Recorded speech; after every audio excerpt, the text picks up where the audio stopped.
Chairman, Senator I Anderson, am here. Senator Furphy, Here. Senator McEwen, Here. Senator Pappas, Here. Chairman Landon. Here. Aye, Okay, aye. committee, to start with, thank you, Kim. You and Don, I appreciate you being here. And committee, first of all, my apologies.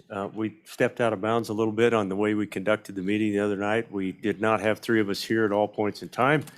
And I was thinking that maybe Senator Furphy's proxy vote was good enough, but it was not. So my apologies, and that's why we're back tonight to reconsider House Bill 64. And Representative, for the good of three who weren't here, can you take us a 30,000-foot view over the top of this bill, please? Mr. Chairman, I will just read you my prepared remarks that I was planning on reading you the other day. We'll make this fairly quick. Good deal.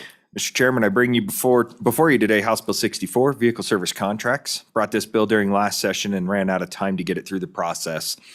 Service contracts are a valuable enhancement to consumers when purchasing vehicles, especially in these times with costs skyrocketing and the components not being covered by typical warranties, and traditional property or casualty insurance can be a significant cost. It's time to update Wyoming statutes to be in line with how these products are sold to consumers and consistent with other states. The bill provides for consumer protection in that it requires all providers to abide by the same service contract statutes. This bill will amend the existing statutory definition of service contracts to expressly authorize the replacement of motor vehicle keys or key fobs if they become inoperable, lost, or stolen, as well as coverage for excess wear and tear and the use of a leased vehicle, and for the replacement of windshields damaged by the road hazards covered outside of your typical insurance contract. The legislation also clarifies that theft protection programs or their accompanying warranties shall not be considered insurance. The bill further defines the term road hazard and incidental payment for clarity. Turning to the bill, Mr. Chairman, this bill modifies statutes in Title 26 Insurance Code starting on page 2, line 5. We add a new subsection, Romanet 8, excluding theft protection warranties from the insurance code. It is important to note that we are not eliminating oversight and jurisdiction of the Department of Insurance. We are simply moving this type of coverage from the insurance code to Chapter 49 of the title Service Contracts. Next, on page 3 at line 10, we insert language regarding theft protection program payment. This will be stricken if the proposed amendment that is before you is adopted. On page 3 at line 22, we remove the current language in statute as it is covered on page 5. The remainder of the bill, pages 4 through 7, we go on to add theft protection and a long list of what may be included in this type of service contract, add language associated with excess wear and tear for leased vehicles, and update small windshield chip damage as a result of damage caused by a road hazard. On page 5, line 6, we add a new definition describing what an incidental theft protection program payment is. And on page 6, line 1, we add a new definition for road hazard, and at line 7, we bring in theft protection program definition with the list of what may be included in such programs. For your information and reflected on the engrossed bill versus the original bill is the language we pulled from another state at the request of the insurance commissioner. We agreed with this suggested language and in fact feel it makes the bill a little bit stronger and mirrors a few other states' languages. Mr. Chairman, I believe there are two proposed amendments. The first one drafted by LSO corrects the spelling of warranties. And the second one comes to you from the MVPPA after previously mentioned amendments in the House needs to be cleaned up slightly, not changing any meaning or authority in the business practice, but so on page 2 and line 19, you will see the deletion and the insertion of language. And then on page 3, line 10, we delete unnecessary language. And finally, on page 5, line 10, we clean up the payment language to cover performance of the contract. Mr. Chairman, I ask for your favorable support of the amendment in the bill, and I stand for any questions. I also have Mr. Pickard here representing the Motor Vehicle Protection Products Association and also Lance Lozano on Zoom. I'd like to add that the 3 additions to the service contracts in this bill are consistent with the adoption of these types of updates in a significant number of states. Key fob is in 43 states, including Puerto Rico and DC. 36 states have theft protection programs with some appearance care, and currently 7 states have expressly have EWU and have regulatory guidance. The Motor Vehicle Protection Program or Products Association is pursuing updates in the additional 7 states this year. Mr. Chairman, I'll stand for any questions. Okay, Representative, appreciate that. I'm going to go right away to Mr. Picker. Would you like to come up and anything else you'd like to add to? Well done on the on the script tonight. That helps. Catches everybody up on this. I guess one of the big questions, and maybe you'll tell us about this, Mr. Pigger, but why do we need this bill? What's the deal? Mr. Chairman, members of the committee, my name is Dave Pickard, representing the Motor Vehicle Protective Products Association, and we stand in full support of the bill. We did bring this last year, asked Representative Brown to sponsor it. Last year it was timely then, it's even more timely now. And the reason is that these products are out in the marketplace, and at your auto dealerships throughout the state of Wyoming, they'd like to be selling these products. Some of them are not authorized under the current statute, construct and service contracts, and that is the reason to bring it, is to bring the consumer choice and the consumer protections that are within the bill and within the broader scope of service contracts in Chapter 49. Mr. Chairman, we appreciate your time and effort last week. We certainly appreciate the lateness of the day today as well, and I'd stand for any other questions. Well, thank you for that. Committee questions for either one of these gentlemen? Senator Furphy. Thank you, Mr. Chairman. Let me, please explain to me the difference between the warranty that a vehicle has and why someone should purchase one of these contracts. Thank you. Mr. Pickard or Representative? I'll let Mr. Pickard take that. Okay. Yes, thank you. Mr. Chairman, Senator Furphy. Primarily, it's consumer choice. Your warranties typically cover the larger components on your vehicle, and now we're talking about $50,000 to $80,000 vehicles.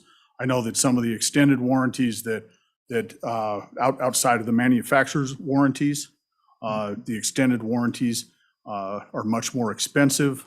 They do not cover some of these ancillary types of products, whether it be a key fob, which now can run anywhere from $350 to upwards of $800 for replacement of that.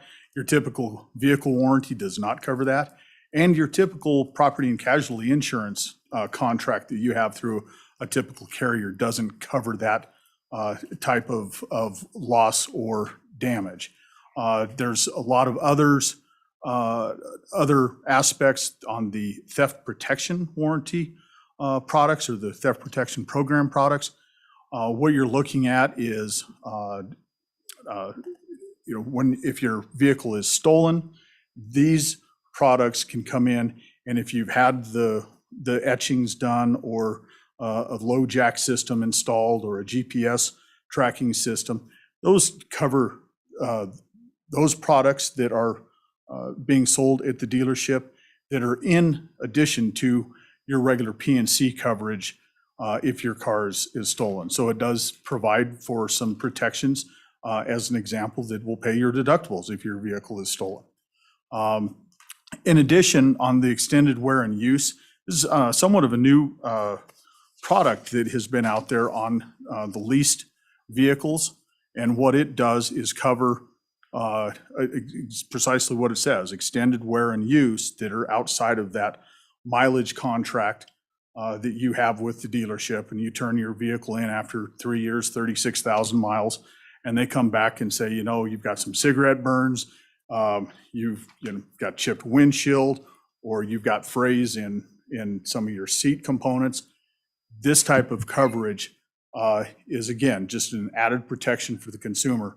It will then go ahead and cover that excess wear and use and allow for the consumer to be made whole. And typically the dealer that is taking that leased vehicle in then has, instead of charging the customer, that product then pays for those costs. And it's just an added protection for the consumer. Senator, anything? Any follow-up? Okay. Other questions for these gentlemen? Okay. Chairman. Representative, go ahead. Mr. Chairman, I think it's an interesting dynamic that this is before the Transportation Committee. This really is a larger insurance bill. I think just having the title vehicle kind of sent it this way, but I think Mr. Pickard is right. One of the things that I think is very important for this is, number one, is this is consumer protection. Currently, some of these products are not able to be sold in the state because our state does not expressly allow it. That's the first thing. But number two, it also provides clarification for the insurance commissioner, and if they decide to come forward and speak with you tonight, it does provide them a little bit more guidance as well, and allowing to hold those bad actors, compliant. So that's really what this bill is aiming to do, is allow those consumer protection issues to take note, and then also provide the insurance commissioner the authority to hold these actors in regulatory compliance. Okay, thank you, Representative. Appreciate you too. I'm going to ask you to step back, and we may have a question for you a little bit later, but I'm looking, it looks like we do have some agency help here tonight. By golly, that's a good thing. We can always use the help. So, Mr. Chairman, We know thank you. Jeff Rude, the Insurance Commissioner, committee members. Sorry I couldn't be with you Friday. I was across the hall in a painful, long, arduous meeting. This is a cleansing of the palate. This is like sorbet between the meals. This is wonderful to be here tonight. there you go. Linda did a good job. Yes, yes. Yeah, I feel comfortable giving her anything at this point. Mr. Jeff, Chairman. thanks for being here. Appreciate it. Oh, Go not a ahead. problem. Go ahead, Director. We license insurance companies. We register service contracts. They're two different products. They do two different things. I think the explanations you were given were accurate.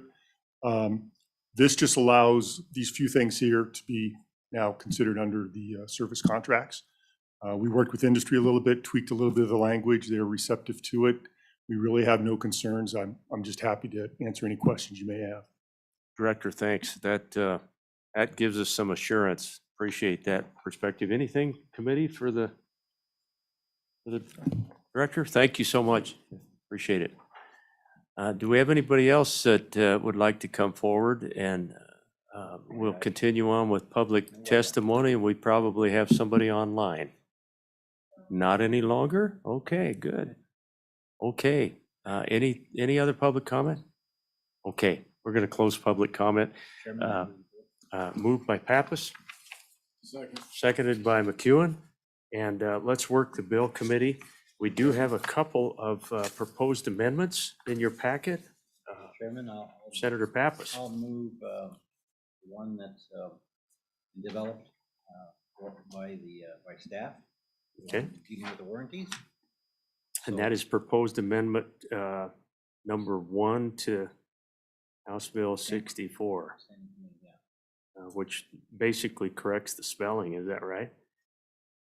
Correct the Okay. spelling on warranties. Right. Okay. Is there a second to that motion? Seconded by Senator Anderson.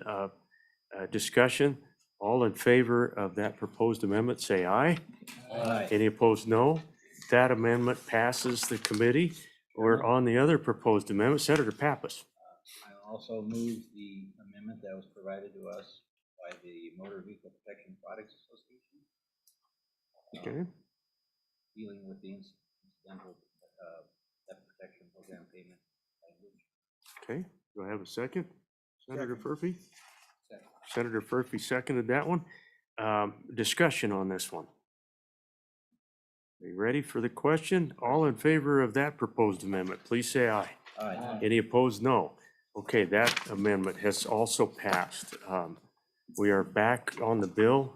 Discussion? Anything else on this bill? Okay, all right. Kim, would you please take roll? And it may stick this time, I hope. There you go. Roll call on House Bill 64 and gross. Senator Anderson. Aye. Senator Furphy. Aye. Senator McEwen. Aye. Senator Pappas. Aye. Chairman Landon. Aye. 5 ayes, do pass Gentlemen, amended. thank you for your patience. We're going to work this hard to see if we can sneak it up the list a little ways. This is a good little bill that I think will do some good for people. So thank you. Appreciate it, Jeff. Thank you for being here. And Mr. Pickard, Representative Oakley, good evening. How are you? Did you have something on this bill? Oh. Okay, good. Good to have you here. We literally just finished up work on the last bill. So And I know who's gonna run it. yeah, there's a name on this one. I'm sure you guys will back me up, right? Yeah. Yeah, boy. We're backing you. Yeah. So, Kim, anything else for the good of the cause? No, just the upcoming Joint Transportation Interim Committee on Thursday for interim topics. And that'll be noon on Thursday. Noon on Is Thursday. that across the hall over there? Yes, it is. Okay. Chairman, you'll have to excuse me. Yeah, we'll excuse you, all right. Senator Pappas will be halfway to Greece by then, so, you know, that, yeah, we would like to go. Committee, anything else for the good of the cause? We'll see you on Thursday for interim topics. And Kim, Donna, thank you for helping us through the session. I apologize again for last week. Let's go back upstairs and go back to work. We're supposed to stay